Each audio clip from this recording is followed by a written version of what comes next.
Welcome to the Chevy Florida Insider Fishing Report, presented by Yamaha.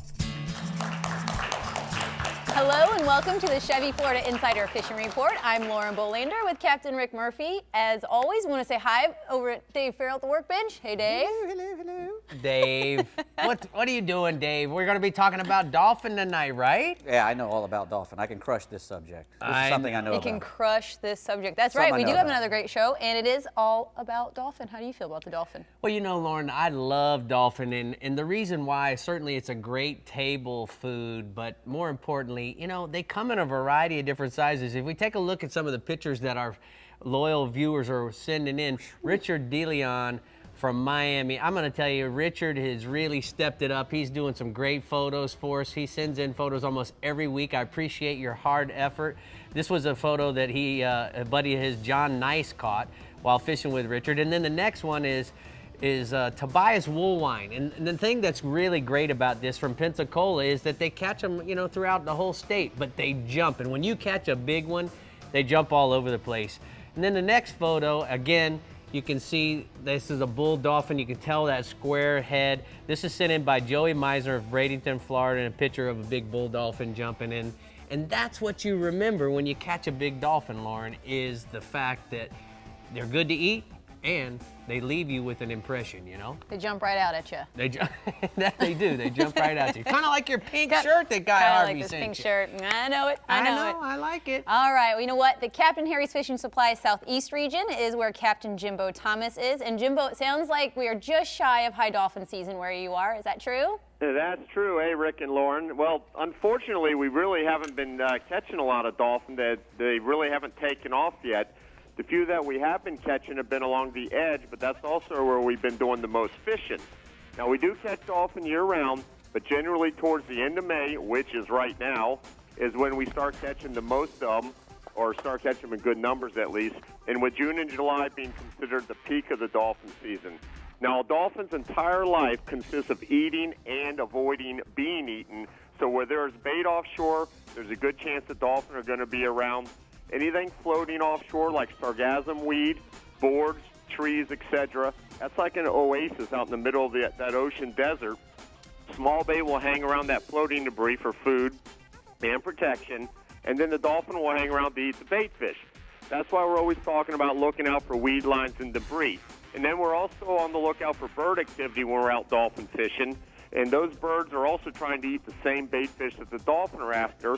And the birds can be seen a lot further away than most of that floating debris, especially with the pair of good binoculars. So we're always scanning the horizon with our binoculars looking for birds.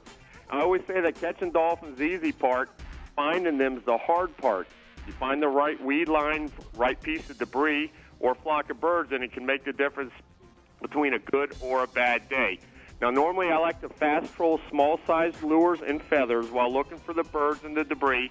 And then once we find the fish, we use 20-pound spinning rods with 50-pound monofilament leader and 5/0 J-hooks baited with live pilchards or cigar minnows. Or if you have no live bait, cut bonita, squid, or ballyhoo will also work. Also, trolling rigged ballyhoo, that accounts for plenty of big dolphin throughout the year. And it's not uncommon to come upon big schools of dolphin. If you keep one fish in the water, it'll help keep the other school around. So hopefully you can catch a whole cooler full. Now, staying offshore, sailfish action has been really good in the last few days. There's been a lot of north current, and these sailfish are being caught in both the blue and the green water. And as long as that current keeps up, the fishing should remain good. Most of the sailfish are being caught inside of 100 feet of water, and even some as shallow as 70 feet. And we've been using live herrings, pilchards, and goggle eyes, fishing them under a kite or flatlining them. These sails are traveling in small packs or schools, so there's been lots of double and triple hookups. Also, keep an eye out for any free jumping sails. You can get your baits lined up with them. There's a good chance of multiple hookups. And the best bite has been from Miami Beach south to Fowey Rocks. All right, Jimbo, before we go inshore, let's take a look at the Navionics from your region as we're talking about Haulover Inlet, guys. Now, one thing you need to understand is when I look at this Navionics, I see a lot of different, off of Haulover Inlet, I see a slow change and transition as we're going up and down the beach. But as you look down here in the lower left-hand corner, what you're seeing is a pinch point. So let's take a look at the sonar soundings chart that's actually built into the Navionics now. And what I see here, guys, is I see a pinch point. And what I mean by that is, if you look at the different currents and contours, look as you get right here. This is where the rips are going to form. So when you look at those different rips, understand that this is where the current is. And as you go in, it's another place where the fish are going to be funneled, whether they're coming up from the south or they're going from the north. Look how they get pinched here, and this is where the rip's going to form. So check that out on your Navionics chip throughout your graphs and also your instruments. So go ahead and tell us what's happening inshore, Jimbo. You got it real quick. Those rips are where we're going to find our sails and our dolphin. So, all right, moving inshore. Big tarpon have been hanging around all of the inlets and also around the beaches adjacent to the inlets. They're being caught in the late afternoons and the evenings. A live crab has been the bait of choice, but a live shrimp, pinfish, mullet, or grunt will work if there's no crabs available. There have been tarpon inside of Cape Florida and Key Biscayne and also around any of the deeper holes of Biscayne Bay as well. These fish in the bay, they've been biting throughout the day on live crabs and mullet. And then there's still schools of mullet scattered throughout the Intercoastal Waterway from Venetian Causeway in Miami north to Lake Worth Inlet. And these tarpon are feeding on the mullet, especially first thing in the morning. And you can feed them a live mullet, which is obviously what they are feeding on, or you can throw mullet pattern swim baits to them. And a lot of these tarpon, both in the inlets and the bays, have been in the 100-pound plus range. Now, also inshore, Captain Danny Barrow, he's been fishing the spillway canals from Boca North to Lake Worth Inlet. He's been finding plenty of snook in the 12 to 15-pound range with an occasional fish of 20 pounds or better. The best bait has been a 7 to 8-inch live mullet, but he's also been getting bites on storm and Rapala swim baits and flared hawk jigs. Now, most of these spillway canals that he's fishing in, these are residential, so there's a lot of docks and pilings that the snook are hanging around. So he's using some pretty stout tackle to keep these fish out of the structure. He's been fishing with 50 to 60-pound braid and a 50-pound fluorocarbon leader. And when he has been using live baits, he's using a 7/0 circle hook. There's also been snook in all of the inlets. In the north end of the region, live croakers and pilchards have been the bait of choice. And further to the south, herrings, pilchards, and mullet have been working. The peak time in these inlets, and for the inlet snook, has been the last hour of the incoming through the first hour of the outgoing tide, and then again on the last hour of the outgoing tide through the first hour of the incoming. So you got about a 2.5-hour window there. And most of these inlet fish have also been in the 12 to 15-pound range. Now, real quick, we got a tournament here. We got a big dolphin tournament coming up on June 15th in Homestead. It's the Kiwanis Dolphin Day Tournament. It's $7,500 for first place, and it pays to 10th place. And for more information on this great tournament, go to www.dolphindays.org. All right, Jimbo, great job from the Captain Harry's Fishing Supply region. We're going to go ahead and take a look at Jimbo's hotspots from the southeast region. Inshore, fish live baits in your local inlet an hour from any side of the slack tide for big snook. And then offshore, fish live baits in the late afternoon, 70 to 180 feet of water for a mixed bag of sailfish, blackfin tunas, kingfish, and dolphin, Lauren. Well, Rick, before we move on, we need to remind everyone that the Chevy Florida Insider Fishing Report is taking the show on the road. We will be doing our annual Take a Kid Fishing Show from the IGFA Fishing Hall of Fame and Museum in Dania Beach on June 19th. Yeah, Good man. stuff. Gotta make sure you get the kiddos out. That's it. All right, now we're going to head to the Northeast region. Captain Russell Theron, what do you have to share about dolphin? Hey, Lauren. Hey, Rick. The dolphin fishing up here in Northeast Florida is smoking hot right now. The dolphin, a lot of guys are limited out on catching the dolphin. Now, Captain Robert Johnson, the owner of Jody Lynn Charters, and Captain Bill Huntsinkers of Endless Charter out of St. Augustine are two of the best charter captains here in Northeast Florida that fish for dolphin. You certainly want to go out and fish with these guys. Most of the dolphin are being caught offshore in 160 out to 1,000 feet of water. And they've even caught several big fish, by going further out and up to 50 pounds. The temperature breaks on the tide lines are important locations, of course, to be able to find the dolphin. And just like what Captain Jimbo was talking about, look for flying fish and weed or grass lines. Any kind of debris will attract the bait, and that's will also attract the dolphin. Both captains like the slow troll, especially with blue and white Allender lures, or they use skirted ballyhoos. Now, they also want to use about 8 foot of 100-pound test monofilament to leaders to get the bite. Typical size of the dolphin that run in our area are anywhere from 10 to 25 pounds. What else is happening offshore, Russell? Yes, sir.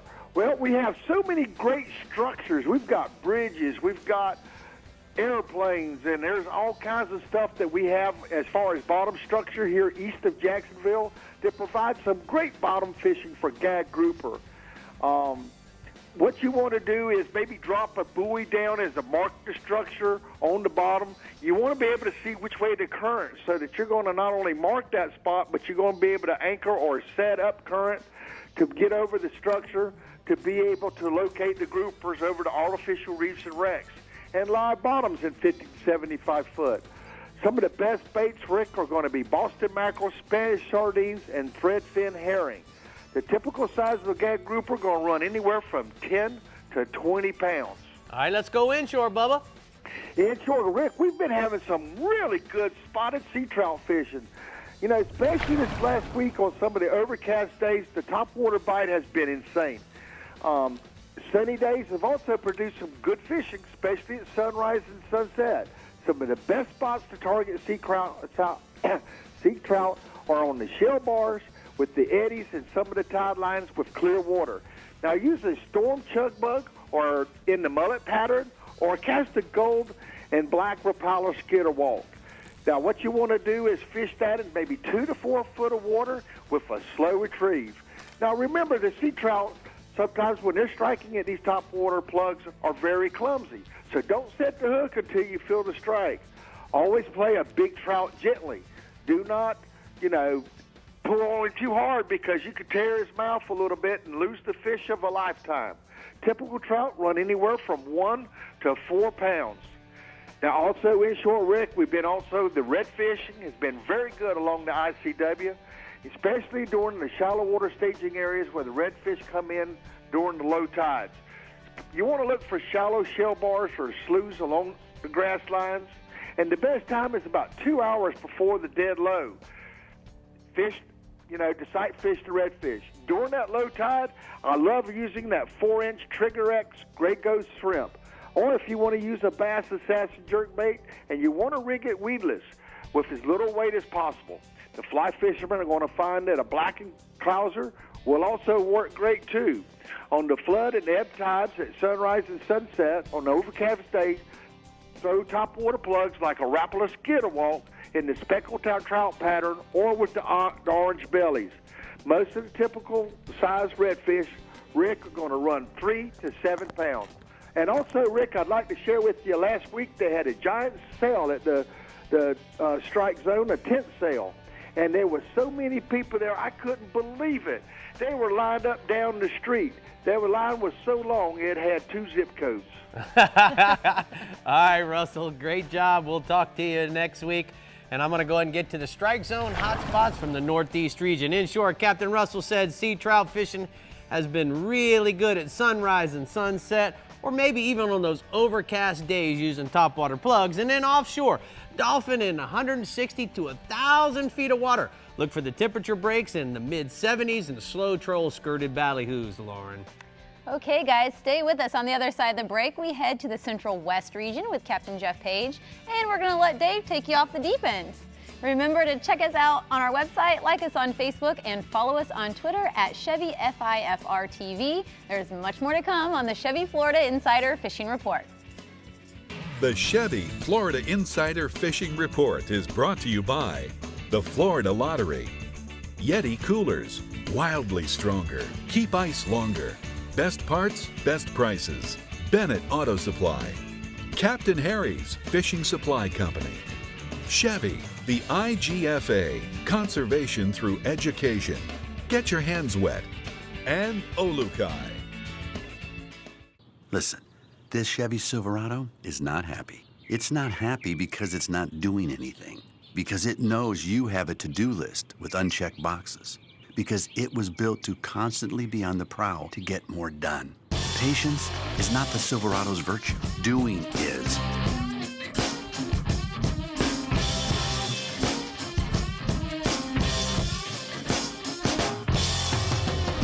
The dependable, reliable Chevy Silverado. It's 200 streamlined horsepower of Yamaha forward thinking. The all-new F200 inline 4-stroke. Whether you're an offshore angler, pontoon cruiser, bay boater, or walleye hunter, the responsive and fuel-efficient F200 combines amazing power and versatility in one incredibly compact and lightweight package. The all-new F200. Legendary Yamaha reliability and the freedom of forward thinking.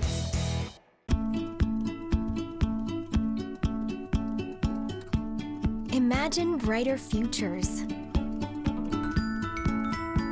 where doors open for Florida students every day. Imagine building a better tomorrow, where playing means we all win. Now celebrating $25 billion to education in 25 years. The Florida Lottery, just imagine. In Key West, you can get close to nature.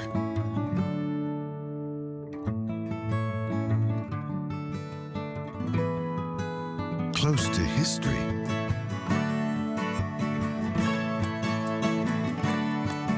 And really close to the band. In fact, Key West is close to perfect, but far from normal.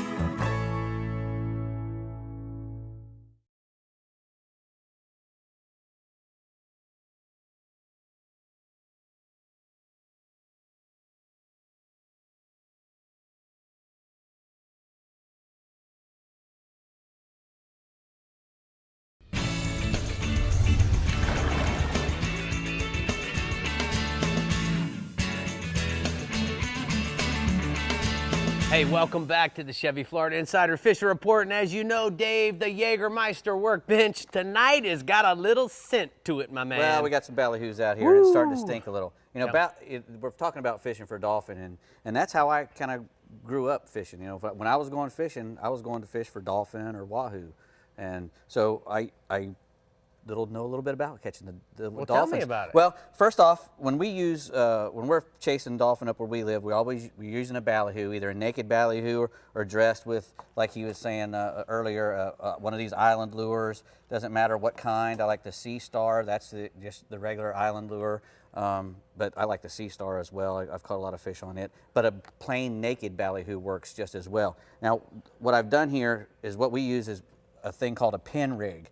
And we have to use wire up where I live in the Cape because we have a lot of kingfish and wahoos and other toothy critters around. So we have to use a wire leader. And this is a number 8 wire. Number 7 works fine, but this is a number 8. And this is a thing called a pin rig. And I don't know how close you can get up in there. I can see it. But what it is you have a piece of wire Right here. twisted into a loop with a bimini twist, a bimini roll on the end there, a haywire twist and bimini roll, and you leave the pin sticking up.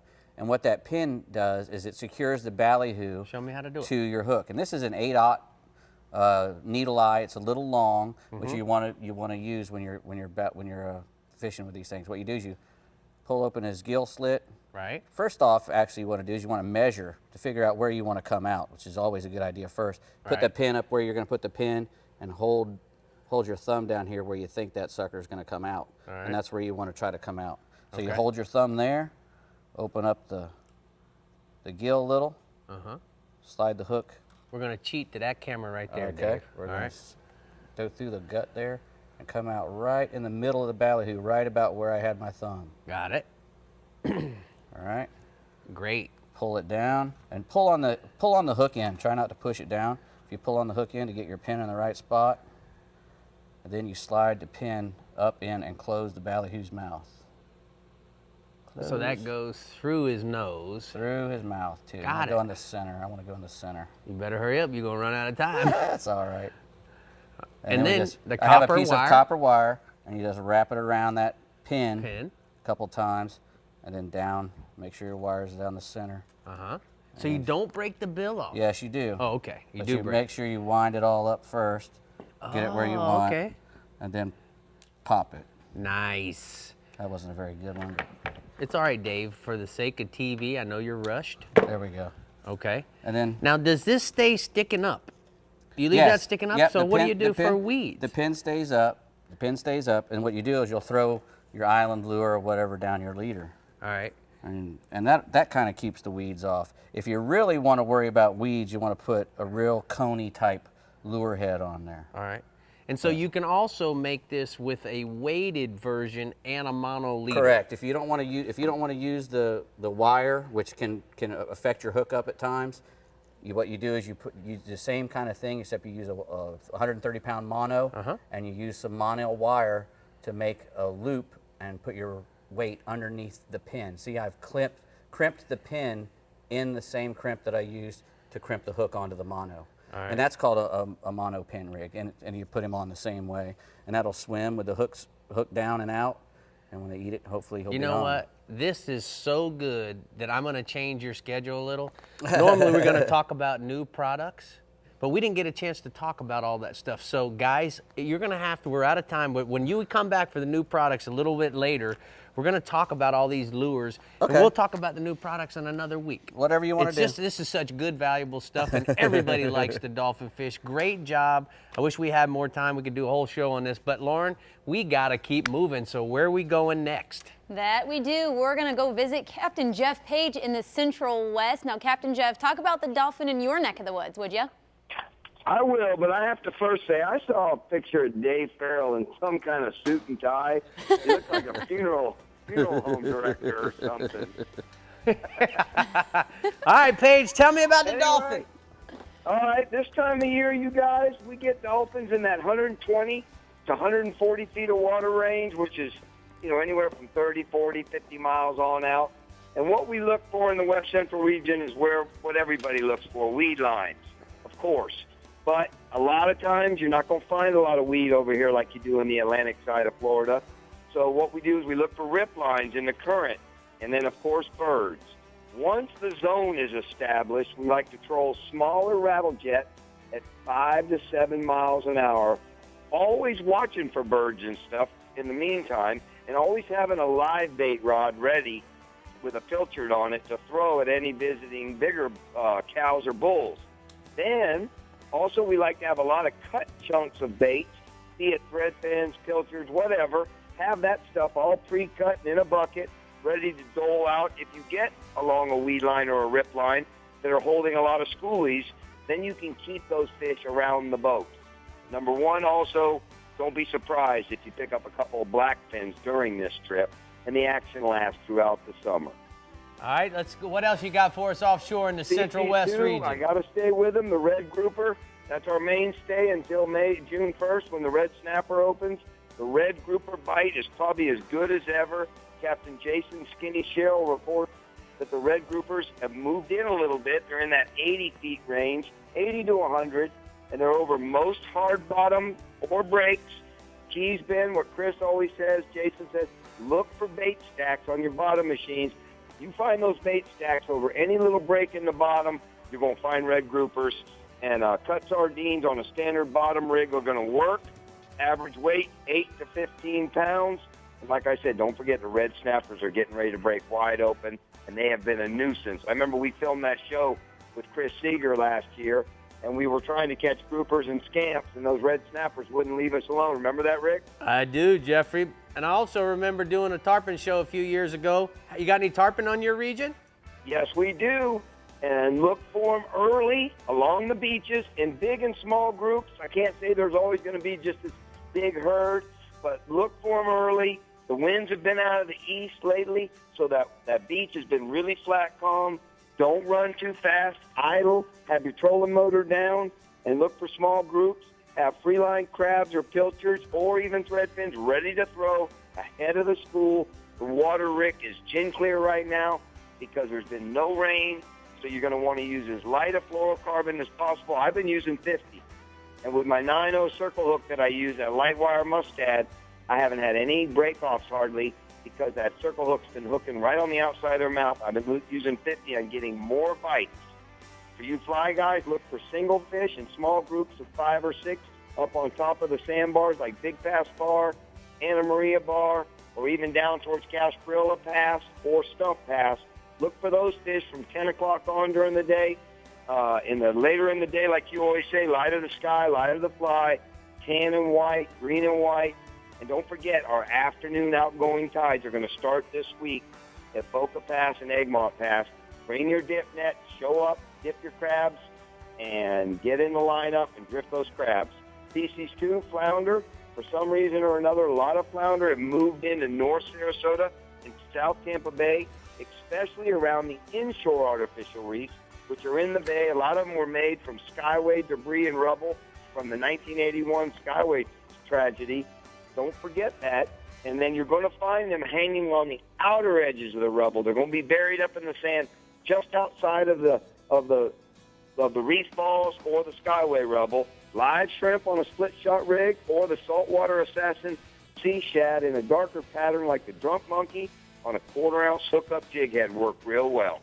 All right, Jeffrey, thanks. Good report. I'm going to go ahead and get to the Startron hotspots from the Central West region. Captain Jeffrey says, inshore redfish fish the midday high tides around the mangrove islands in Lemon Bay with a live pilchard or a cut ladyfish, and then offshore, mangrove snapper. Full moon snapper bite is on fire. Fish live shrimp or pinfish over wrecks and ledges in 60 to 80 feet of water. What do you think, Lauren? I think it sounds good to me. All right, let's go. All right, when we return, you guys, we're going to check in from the East region all the way down to the Keys. Don't miss it. Don't forget to check the Chevy Insider Fishing Report, our website. We want to see your photos. Head to the Facebook page